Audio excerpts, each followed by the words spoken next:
Hi, this is Faiyaz Farouk with Rowpoint Training and Coaching. Today's topic is a topic that really hits home with me. It's about being a leader, being a manager, and being a father.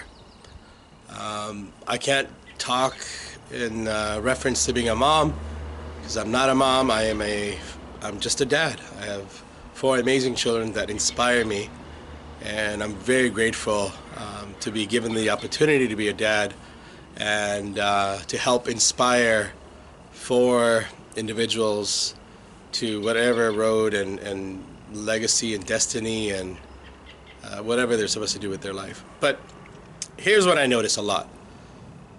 We as fathers, we work our butts off to provide for our children, or we as fathers tend to neglect our children, or we as fathers or managers, especially executives, we work so hard for our children, but yet we fail to recognize that money and those assets that we acquire are great things that your kids may need, but at the end of the day, it's costing you something.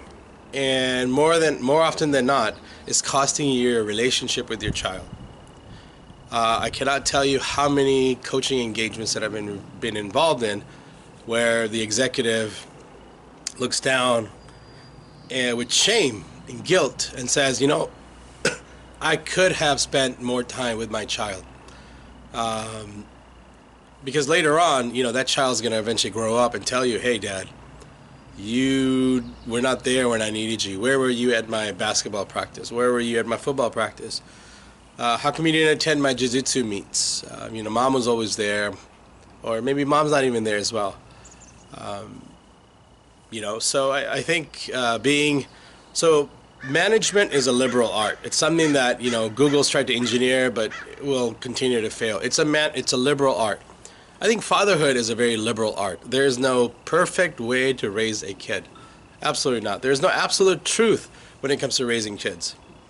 I think there are some general truths. There's some framework that, when applied, helps to engage children in a more positive way, and that's what I want to share with you today. Number one, no matter how busy you are, 1 or 2 days a week, pick a tradition.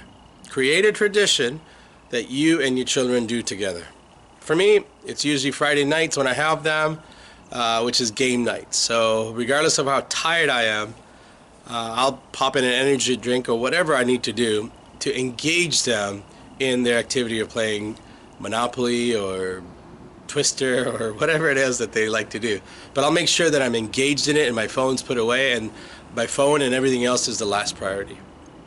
So find 1 or 2 things that you can do with them and create a tradition that they know that no matter what happens, no matter how busy Dad is, no matter where Dad is, that they know they can count on you for this one particular tradition. Another tradition that my kids just started is cooking. So once a week when I have them, they want to cook dinner together or lunch together. And so what we do is I create the menu, or they help me create the menu.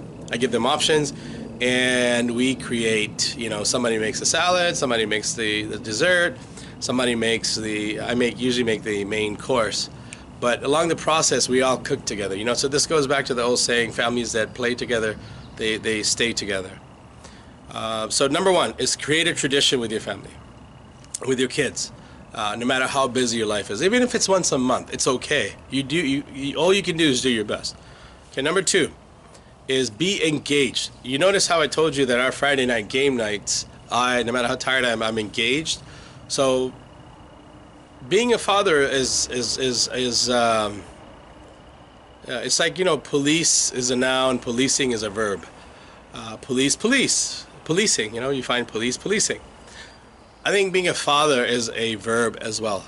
It's I think for far too long, we as men have been given too much space and leeway to just exist with our children. But in more than ever today, fatherhood is needed for multiple reasons that I don't want to get into right now. But be engaged. So even if it means you're going to see your child today for 30 minutes or drop them off to school, get engaged, put away your phone, and engage them in conversation.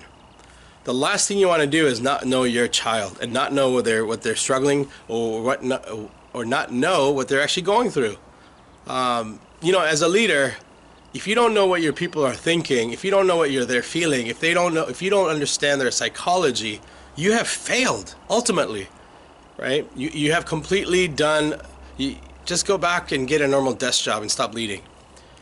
In fatherhood, you don't get that option. You're always going to be a father, but the best fathers are always engaged.